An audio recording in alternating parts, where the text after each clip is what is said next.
The idea of continents drifting about the globe is as old as the idea of flights to the moon, and until recently, equally laughable. But Earth scientists have been getting very excited about some new discoveries in geology and geophysics. To begin with, what is the evidence for continental drift? Professor Sir Edward Bullard explains the geometry.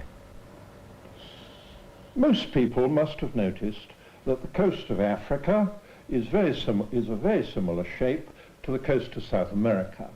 It was pointed out ages ago by Francis Bacon in the time of James I, but no one took the thing very seriously until Alfred Wegener, a polar explorer, just before the First War, suggested that once the two had fitted together like the pieces of a jigsaw puzzle. And in fact they do fit really rather well. You get little gaps. In fact, I think the gaps on this model are probably bigger than the gaps in nature. There is a trick in fitting them together. That is that you've got to fit them at the real edge of the continent. The real edge of the continent is not the shoreline, it's the place where the shallow sea changes suddenly into the deep ocean. So there's a bit of sea here, but this is all shallow sea, and the thing that's been fitted is the real edge of the continent. Now, you can do this fitting in the rest of the Atlantic. You can put, if you're clever enough to fit it in, you can put Greenland in there, and you can bring North America across and fit it on. You've got to be a little careful with Spain. Spain has to be turned round a bit. This is about the only cheat there is in the thing. And then these two together will come round like this, and really the jigsaw puzzle pretty well goes together. But if you have a jigsaw puzzle, not only have the bits got to fit together, but the picture ought to fit together too. And it really does fit together excellently. And up here, this lot of rocks in this area are 2,000 million years old. And then there's quite a sharp line. And then here, there are rocks which are 500 million years old.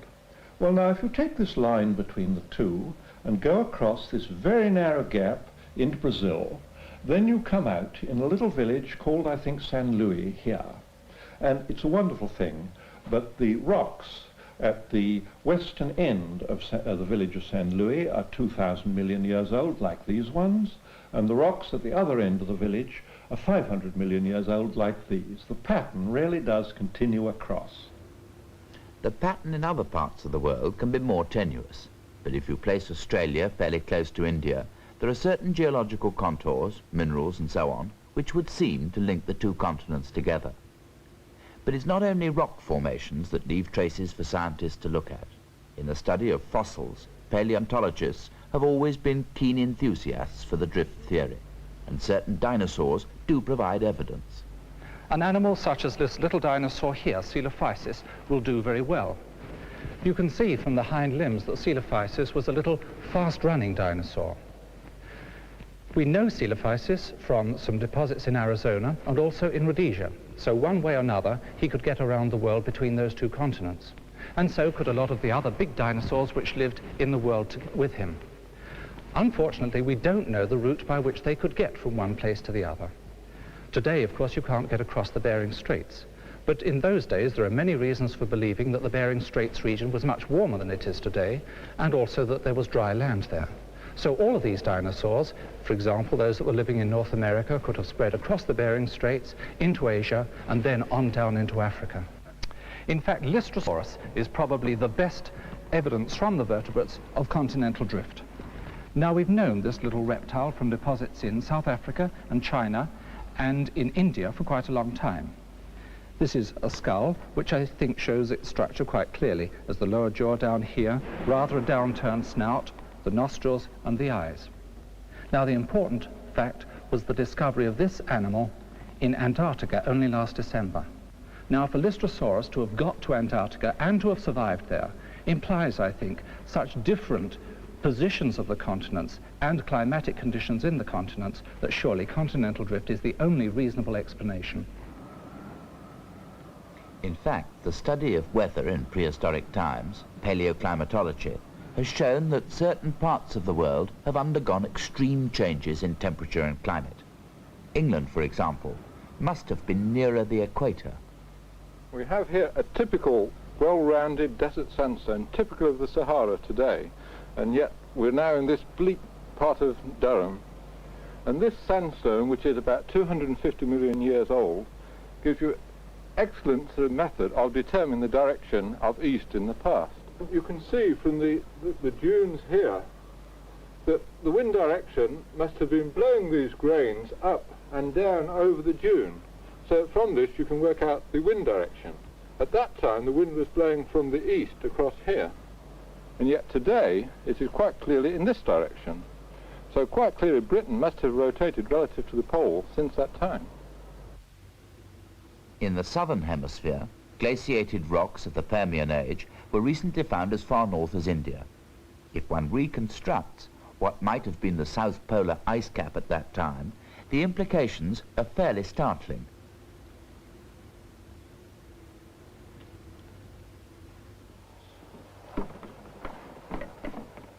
Even so, all the evidence so far was only an indication and not actual proof of continental drift. But during the last decade, the science of paleomagnetism has transformed the picture. This solid wall of rock began life in liquid state some 300 million years ago. As it welled up to the surface from the interior of the Earth, it cooled, solidified, and became magnetized by the Earth's magnetic field. The direction of this magnetization will remain frozen in the rock until it returns to a liquid state.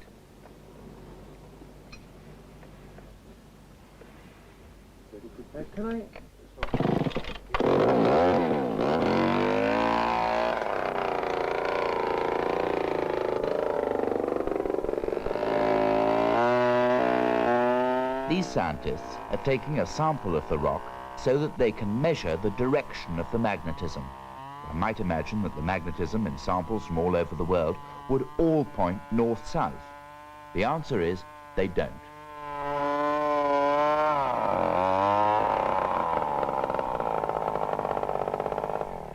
Rocks of different ages from different places point to different north poles. But there's only one north pole, and as it stays more or less in the same place in relation to the sun, it's therefore the rock samples that have moved.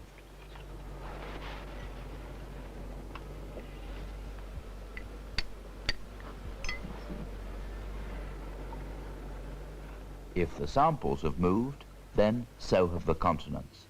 So how do we find out exactly where they were?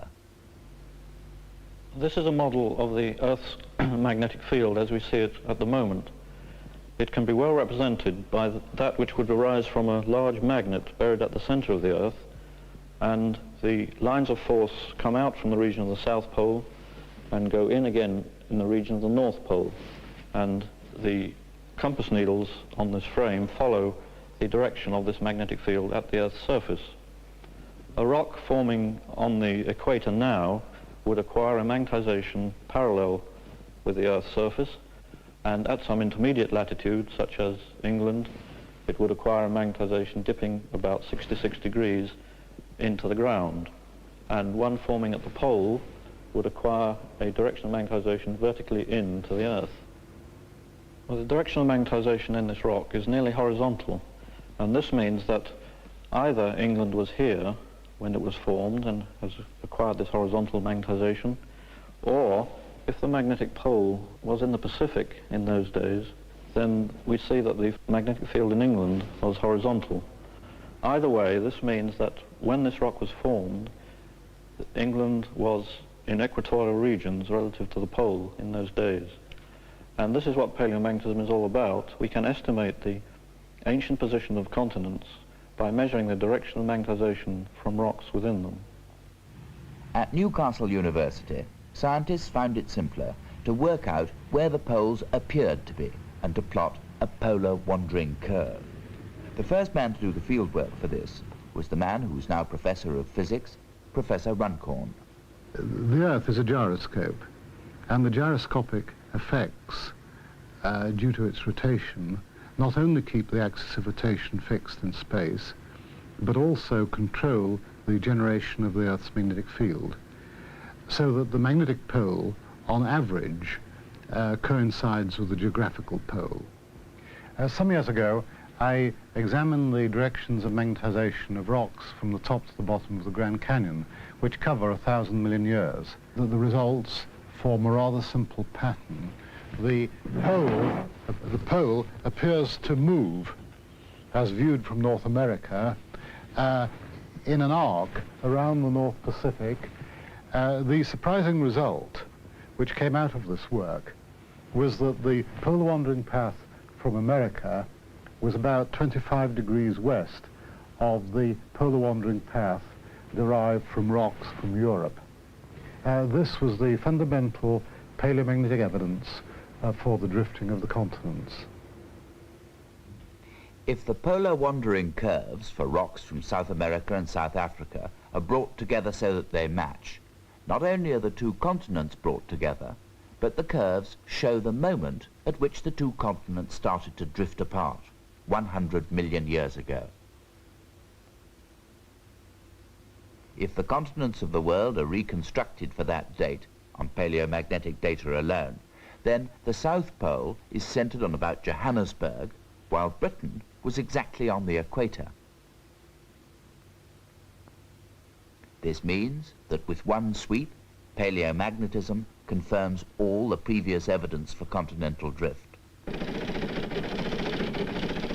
Inevitably, the computer has played its part, and at the Atlas Computer Laboratory, the computer is able to produce on film a projection of the breakup of the southern hemisphere. Notice how the other continents flee from Antarctica, which seems to get stuck in the same place.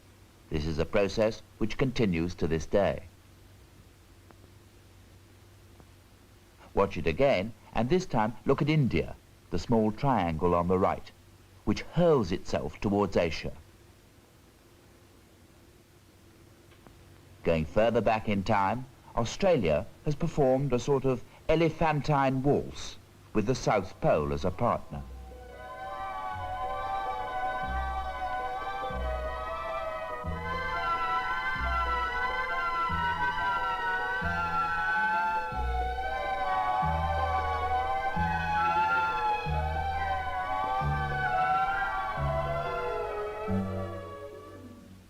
Eventually, paleomagnetism will take us back to the age of the Earth itself. But for the moment, the best picture comes from only a short time ago, when life began. At this time, 300 million years ago, we had two supercontinents, something like this. The northern one called Laurasia, and Gondwanaland in the south, separated by the ocean which is known as the Tethys. Now these continents, the northern continents, were made up of North America and Europe and Asia. The southern continents had Africa in approximately this position, with South America attached to it. India, Australia and New Guinea approximately here, and Antarctica around here, and New Zealand across here. But if this was the Earth 300 million years ago, what was round the other side? Well, one possible suggestion is that the world used to be much smaller. And when you look at things more closely, you find that the continental jigsaw puzzle can be done on this smaller Earth rather nicely. Now naturally, as the Earth slowly expanded after this, the skin had to crack, and it did so around the borders of the Pacific Ocean. That is, around here and here on this smaller globe. Well, ideas naturally are rather speculative about this, and I think this will keep us busy for at least the rest of my lifetime.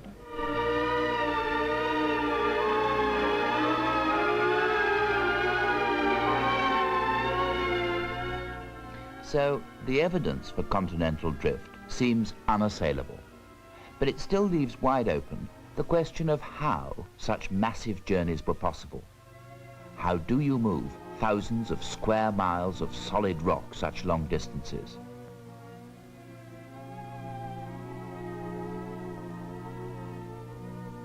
And what about the ocean floor in between? Since the war, oceanographic surveys have revealed huge mountain chains, higher than anything on land, running continuously through the Atlantic, Indian and Pacific Oceans. Did the continents slide across the sea floor and over the mountains? The skeptics, quite rightly, said this was impossible, and it wasn't until paleomagnetism went to sea that an answer began to emerge. Two unrelated discoveries were waiting for a catalyst to link them up. The first was the strange phenomenon of polarity reversals. We already suspected when we started on this work that the polarity of the Earth's magnetic field had changed. Well, that sounds like a very complicated thing, but what I mean by it is this, that at the present time, the Earth's magnetic field is pointing north. We mean that in the past, it was pointing to the south much of the time, to the north. It switched back and forth. And the problem for us was to find out when these north-south switches had occurred. What we had to find in order to do this was some sort of a natural tape recorder that could give us a record going back many millions of years. We found our tape recorders, and this is what they looked like.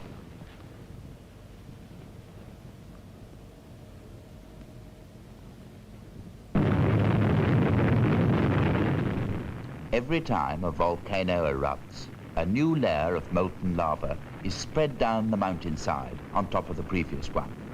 Each layer has the Earth's magnetic field locked in it from the moment it cools, and where the sea has eroded away the mountain, the layers are exposed. We made measurements working our way down the cliff, found the uppermost lava flow was magnetized to the north, the second one, and then we would find the next lower one would be magnetized to the south. And at this exact point, we knew that we had captured a reversal of the magnetic field. We did this in many parts of the world. And when we put it all together, we had a detailed time history of the field, which I've sketched over here. We found that there was a long time when the field had been pointing to the north, and then 800,000 years ago, let's say, it was pointing to the south, back and forth again. And in this way, we were able to build up a very detailed history of north-south switches going back, something like 3.5 million years.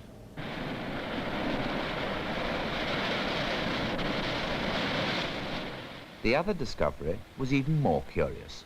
The US Navy allowed a British scientist, Professor Ronald Mason, to tow a magnetometer behind one of their survey ships in the Northwest Pacific in order to measure the pull of gravity over the sea floor. The map they produced showed clear stripes, hundreds and sometimes thousands of miles long, which appeared to mark alternate strengths and weaknesses in the magnetic properties of the sea floor. But geologists could make nothing of them, and they remained a mystery for about 10 years. The mystery was finally solved when the polarity reversal timescale was applied to the magnetic stripes by Fred Vine, one of two Cambridge geologists, who produced a revolutionary new theory. Yes, the concept was first formulated in some detail by the late Professor Harry Hess of this department. And he made this simple, rather elegant suggestion, though rather startling at that time, that the oceanic crust, that seafloor, is continuously being created at mid-ocean ridge crests, such as the crest of the mid-Atlantic ridge here in the South Atlantic. It is generated above an upwelling in the mantle and spreads laterally away from the crests, thereby separating, drifting the continents apart as though they were on a conveyor belt of upper mantle material. So one might represent this, therefore, by a simple Mickey Mouse model such as this, illustrating the way in which the conveyor belt of oceanic crust and upper mantle material flows out from this central crack in the Earth's crust. Well, now in 1963, Drum Matthews and myself, then at Cambridge, added the simple rider to this, and in effect converted his conveyor belt of oceanic crust into a tape recorder. We suggested that as new crust is formed, solidifies at a ridge crest, frozen into it will be the current direction of the Earth's magnetic field. This will be subsequently moved aside as newer material comes in. And in this way, successive avenues of crust, normally and reversely magnetized, will be built up, paralleling the ridge crest and symmetrically disposed about it. And indeed, going back to the anomaly map, the very detailed contour map of Raff and Mason for this area of the Northeast Pacific, and after peering at it for some time, we could see that indeed there is a remarkable symmetry of the magnetic anomalies about the crest of this so-called Juan de Fuca ridge in this area, and they do indeed reproduce all the details of the reversal timescale in remarkable detail. So to summarize this then, we drew up this new colored summary map which emphasizes this symmetry about the ridge crests in a truly remarkable way. It's incredible to think that it had been in the literature for 4 or 5 years and people hadn't recognized the symmetry. An aerial survey of a section of the mid-Atlantic ridge produced the same magnetic stripes. But still, there weren't many scientists who could accept the idea of seafloor spreading. In '63, it was very frustrating because I had this idea and one realized that if it was true, you know, the implications were enormous, that the ocean basins were young, ephemeral features, that all the oceanic crust, all the deep ocean basins that we see today were generated, say, within the past 200 million years of geologic time, less than 5% of the whole of geologic time. Was it possible that the whole of the seafloor crust was so new? The question had to be answered. So, suddenly, the oceans of the world were busy with any craft the oceanographers and geologists could lay their hands on. The biggest was a specially built deep-sea drilling ship, the Glomar Challenger. Commissioned by the Joydes Group and based at the Scripps Institute of Oceanography in San Diego, this vessel must be one of the most expensive craft ever built for pure research. Its 6 engines hold it accurately on station while it drills in water several miles deep.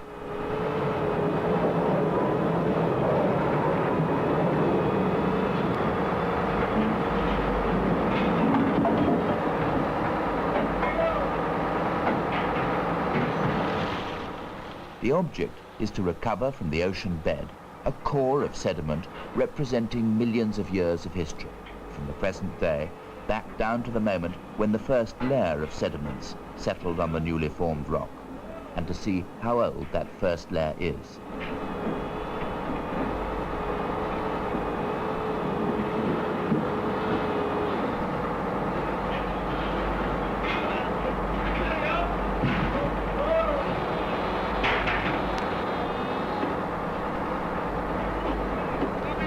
The ship drilled 2 sets of holes across the ridge in the North and South Atlantic, specifically to test the seafloor spreading theory. And this is tremendously exciting because to a geologist, there's really nothing quite like a sample. You cannot determine the age of sediment, for example, from geophysical investigation. You have to have some of it in your hands. And in fact, by drilling all the way through the sediment layer and recovering not only the sediment just above the igneous rock, but in a number of cases, the actual igneous rock floor of the ocean, it was found without exception that the age of this oldest material did become progressively younger as one approached the crest of the rise system. At the Lamont Geological Observatory, Columbia University, are stored literally hundreds of cores from several different ships.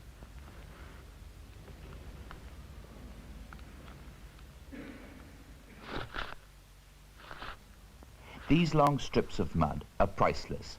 1 millimeter can represent 1,000 years of history, and they contain enough information to dispel any doubts that the crust of the Earth has been moving and growing for millions of years. Seafloor spreading and continental drift are no longer a myth, they're fact. There's so much information coming in that scientists can now give us accurate dates as to when the continents separated. We have been extrapolating both the anomaly pattern and the age outward from the ridge axis to the flanking basins and the continental margins. And from this, we've been able to suggest that South America and Africa separated about 150 million years ago. And this agrees reasonably well with the geologic information, which suggests that the first occurrence of marine sediments along the coast of South America was about 130 million years ago. In the North Atlantic, extrapolating again from the ridge axis using the magnetic anomaly pattern, we would propose that North America and Europe separated about 90 million years ago, and this agrees reasonably well with the geologic information. This illustration shows the relative position of the continents about 75 million years ago. The Atlantic, North Atlantic is closed, and a point of interest is that Iceland did not exist at this time.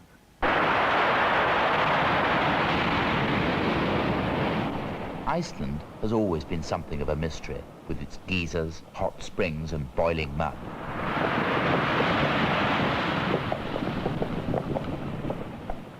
Armed with the new ideas about geology, a team from Imperial College London has been doing a survey. Well, Iceland is one of the few places in the world where one can observe seafloor spreading in action. This is because it sits astride the mid-Atlantic ridge, which comes up here and passes through the island like this. Now it enters Iceland on the Reykjanes Peninsula here, and it follows the line of post-glacial volcanic activity which crosses Iceland and splits here into two sectors. Now we are working on the southwest corner of the island on the Reykjanes Peninsula. And what we're doing is we're measuring the distance across the rift with an instrument developed by the National Physical Laboratory. What we do is to balance pulses of light across the rift with an instrument on one side and a reflector mounted on the other. And then we measure our distance by measuring the transit time of the light pulse from one side to the other and back again. It's a little early yet to make any really definite assessment of our results, but as far as we can tell, they're certainly not inconsistent with spreading of the conventional 1 centimetre or so a year, so that in 1 million years' time, Iceland will be about 10 kilometres wider than it is now. In the middle of the Atlantic, the new crust of the Earth is being formed, and as the continents slide apart to accommodate it, the question remains, where is it going? At the other end of the world is an island which also owes its origin to tectonic activity under the sea.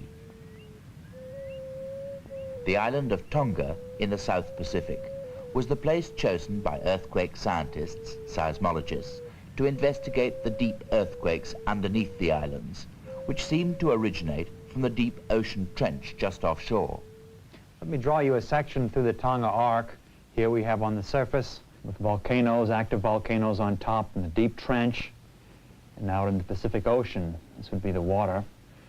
The earthquakes occur in a zone which dips down to great depths. Now, the old idea was that this earthquake zone formed, it was actually a giant fault, such that the material moved down on one side relative to material moving up on the other side, shown in this fashion. In fact, they found that tremors coming up from 60 or more miles down in the hot molten mantle reached their instruments in Tonga much earlier than their instruments in Fiji. They also found that the tremors were much weaker when they got to Fiji. The two facts suggested that the material in the earthquake zone was of a different composition, a different consistency to the material on either side. The same consistency, in fact, as the upper crust of the Earth, and it would seem that the earthquake zone and the ocean floor were all part of the same conveyor belt. This then is a very convenient way to get rid of material created at the mid-ocean ridge system. We have material moving along here, bending over and descending into the mantle as a coherent slab. The next major step was taken by a very young geophysicist from Cambridge, Dan Mackenzie, who provided a theory which tied together all the loose ends and formed the basis of a revolution in geology. Well, I was sitting in the library at Scripps in Southern California reading an article by Sir Edward Bullard on the fitting of the continents, and it seemed to me that it was impossible to do this unless the continents, like South America to Africa, had remained rigid during their motion and had come together like that without any internal deformation at all. And what's more, it also seemed equally obvious that the seafloor also had to remain rigid because it was covered with magnetic lineations which had been formed on the ridge, and these had not got broken up during the motion. So we then thought, well, perhaps the whole world consists of just a series of rigid interlocking plates. like a mosaic. So on this view, the place to look for plate boundaries and where the motion is and the deformation was where there are earthquakes. And we got hold of maps of all the earthquakes of the world and looked to see where they were. And they follow the most dramatic narrow lines all over the world. And these, we decided, would be the plate boundaries. This is where there would be deformation and not elsewhere. So if we make this into a series of plates, then you can see that the earthquakes lie along the margins of these colored plates. The big ones are the Pacific plate, which consists of the whole of that region, the Atlantic and American plate, like that, and various other ones, Africa and Australia. And these are in relative motion, and where you've got a ridge, they're pulling apart, like in the South Atlantic, and creating new seafloor with its magnetic lineations. Where one plate overrides the other, the plate doesn't immediately vanish, but breaks up as it goes down into the mantle, and causes and produces intermediate and deep focus earthquakes, which you only find where the plates are being destroyed, like up here in the Aleutians and down past Japan. But in parts of the Eastern Pacific, like in California, the Pacific is just sliding past the American plate and is not overriding or underriding, but just sort of sliding sideways. The difficulty with the whole of this subject is that it's not easy to photograph because the plates are so enormous. And even if you do it from a satellite, all the plate margins are underwater, so you can't really see what's going on there. So the best analogy we could get was with ice. Aerial photographs of large expanses of the Arctic show how the ice forms itself into plates. Where these plates pull apart, water forms new ice in the gap, and where they're pushed together, they override each other. And this is exactly like what goes on in the Pacific, where the thing's pulling apart here, and the Pacific plate is being overridden by the American plate up here, producing these earthquakes. In Anchorage, Alaska, in 1964, just such an earthquake struck. It was actually filmed by a sailor on board this ship. They, of course, had no notion of what was happening to the crust of the Earth several miles under their feet.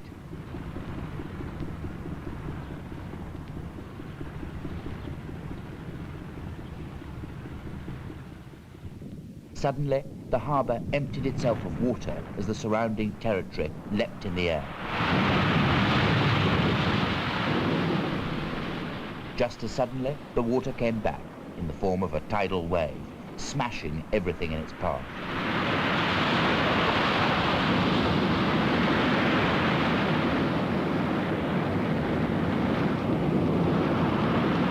At the time, scientists had no idea why such earthquakes occurred in this region.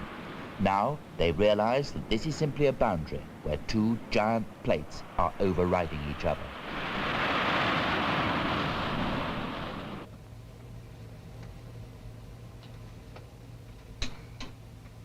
When the Alaskan earthquake hit seismometers thousands of miles away, it practically wrecked the instruments.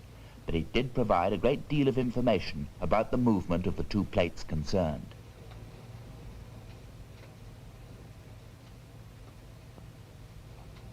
These instruments are connected directly to the Lamont Observatory, where one of the world's leading seismologists, Dr. Lynn Sykes, has invented a method for confirming accurately the direction the plates are moving. The cause of an earthquake is simply a slip or fault in underground rock. Can we tell what way these rocks are moving?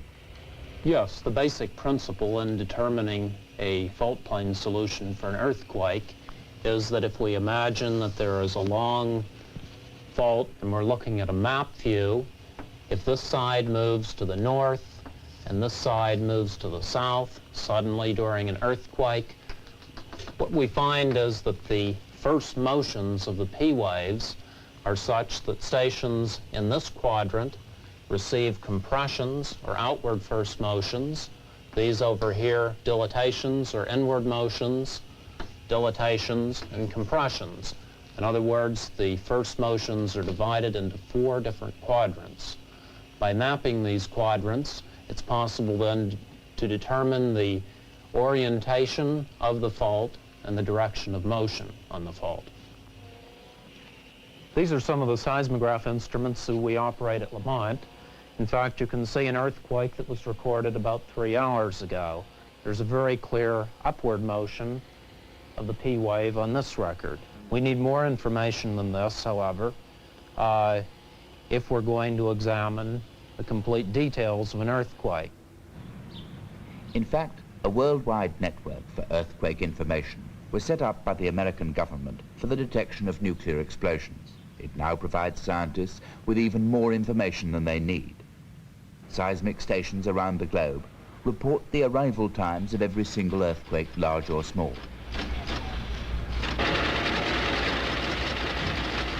And a computer sorts them all out into a comprehensive picture. The date, time, exact location, depth and magnitude of each event are given, together with the first motions. So earthquakes have given us not only the boundaries of the plates, but also the relative directions in which they move. So much information is now available that a young research student from Los Angeles has built a sort of globe to test whether the movement of the plates matches the original hypothesis all around the world. It shows much better than you can on a flat sheet of paper how the various plates move.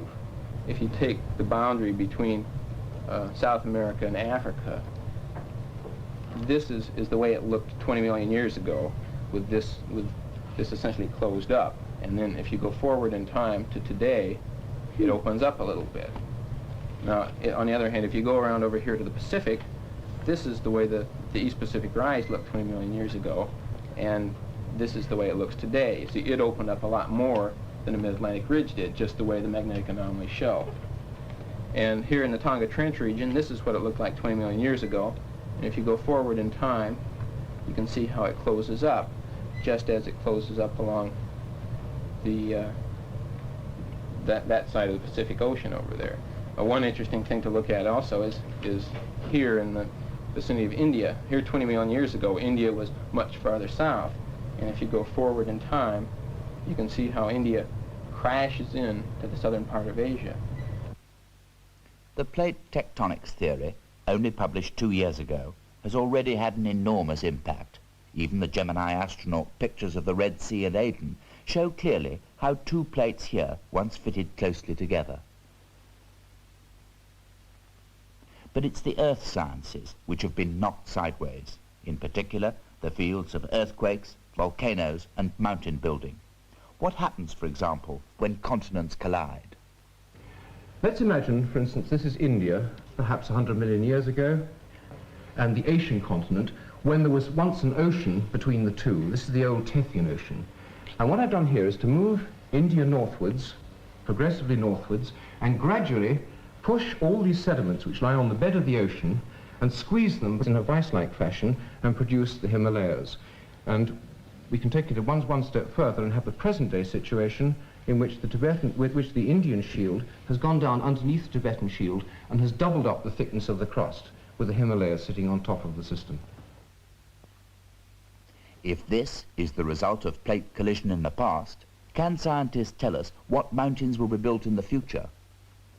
Well, what we think, one of the interesting areas is the Mediterranean here, where we think what's going to happen is what has happened in the past along northern part of India. This is an enlargement of showing that where the earthquakes now are in the Mediterranean region. And what's now happening is that Africa is moving northwards towards Europe, and that the Mediterranean is being underthrust beneath the Cretan Arc all the way along here. And presumably, what's going to happen later on is that mountains are going to get built out of the sediment that's now in the Mediterranean. The new Himalaya mountain belt being formed in the Mediterranean is of course producing the volcanoes and earthquakes in that area.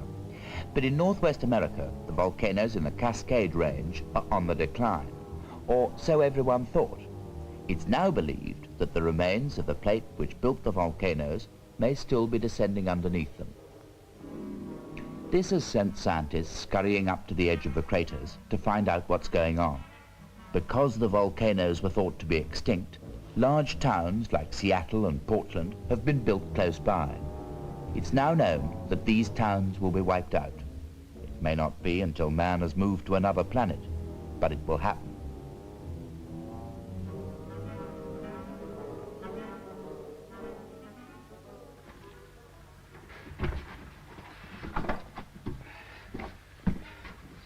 This volcanologist from the University of Oregon has instruments set round the rim of Crater Lake. He's trying to find out what's happening far below at the volcano's roots.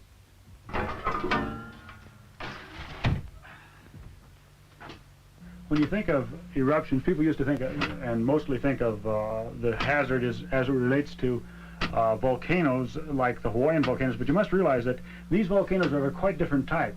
And if we have an eruption, it's much more apt to be the very explosive, the very violent type.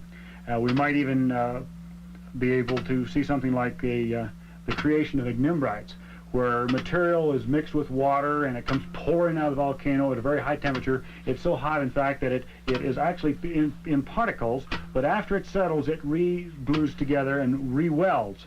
This forms a welded tuff or an ignimbrite, and although there's tremendous areas of this in the United States, there have never been any eruptions of this type, but we have volcanoes that are not of the Hawaiian type, but are of the more dangerous type. As a matter of fact, we get several earthquakes a day, and this seems quite a bit higher than we would expect to find from a region that's inactive. And as a matter of fact, this whole study is exciting because it's the geology of now.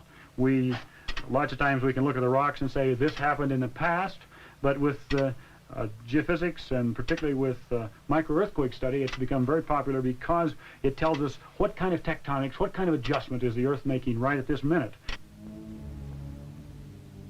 It's in the various earthquake-plagued areas of the world that it becomes really urgent to know what's going on. One of these is California, where the famous San Andreas Fault runs in a straight line for hundreds of miles. Sometimes it's clearly visible. Sometimes it's lost in the hills and valleys. But it also passes through areas of extremely dense population. From Los Angeles it runs north, smack through the village of San Juan Bautista, and on into the San Francisco Bay Area. In terms of plate tectonics, this line is a boundary between two plates which are sliding past each other, one of the edges of the world. Well, here we can look across the San Andreas Fault that occupies the trough under the lake toward the hills in the distance, which are on what, in a grossly oversimplified way, could be called the Pacific Plate. Now, that extends from here on out for thousands of miles into the Pacific Ocean. Where we're standing, we're on what could be called the North American Plate that extends thousands of miles out into the Atlantic Ocean. Now, that side opposite, these two plates, of course, are moving with respect to each other, and that has moved something like an inch a year for millions of years. And here in the foreground, we can see a variety of rock called the Franciscan rock that characterizes the eastern or North American plate. Locally, this does not occur on the opposite side because of this tremendous movement that has occurred between the two plates. The region is, of course, honeycombed with seismic instruments. This strain gauge is simply a wire stretched between 2 points on either side of the fault line.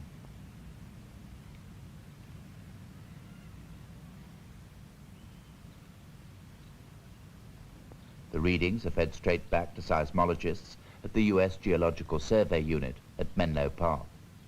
Here, every tiniest tremor, every micro-earthquake is monitored.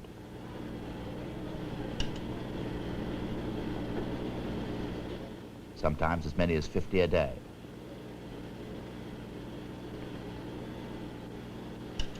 The strain gauges tell them how much the two plates are moving, and the answer is an inexorable 6 centimeters a year. As these two great plates move past each other, some areas tend to lock periodically and hang up and then break through. And these two red segments on the fault, one broke in 1857, the other in 1906, But strangely, now those are very quiet areas. No movement do we detect, nor do we see any small earthquakes. These other colored areas, however, are creeping and are characterized by very small earthquakes. If we take a look at this section right here near Hollister, over on this more detailed map, we can see some mapping by microtremor mapping. We put out seismographs on these red triangles, and this allows us to identify very small earthquakes. And this is a set of earthquakes in a very few months' time in the Hollister area. But then look at the part of the San Andreas Fault up here in the San Francisco Bay Area. Almost no earthquakes. This is now locked, and yet we are sure that this will break again someday and perhaps produce another great earthquake.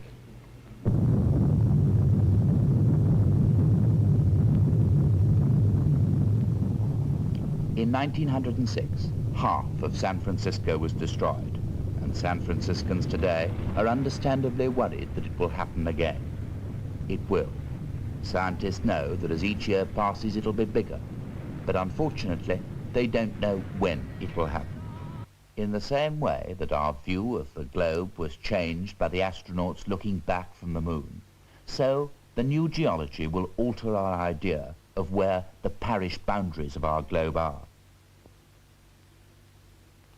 Every textbook from primary school to university will have to be rewritten as scientists get together all over the world.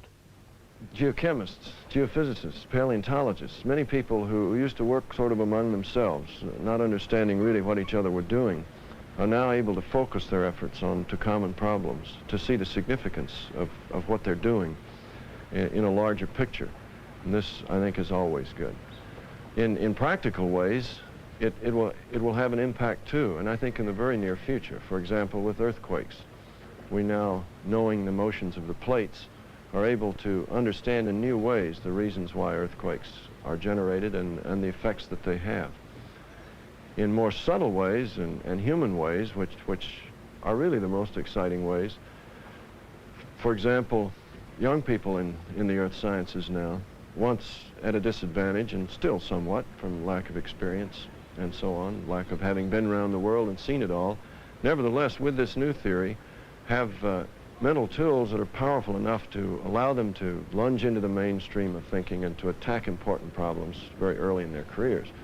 And getting even wider and more grandiose, but I think still being true, men at large have a better way now to understand, with no background in geology at all, to understand how the world is put together and how it has gotten to be what it is.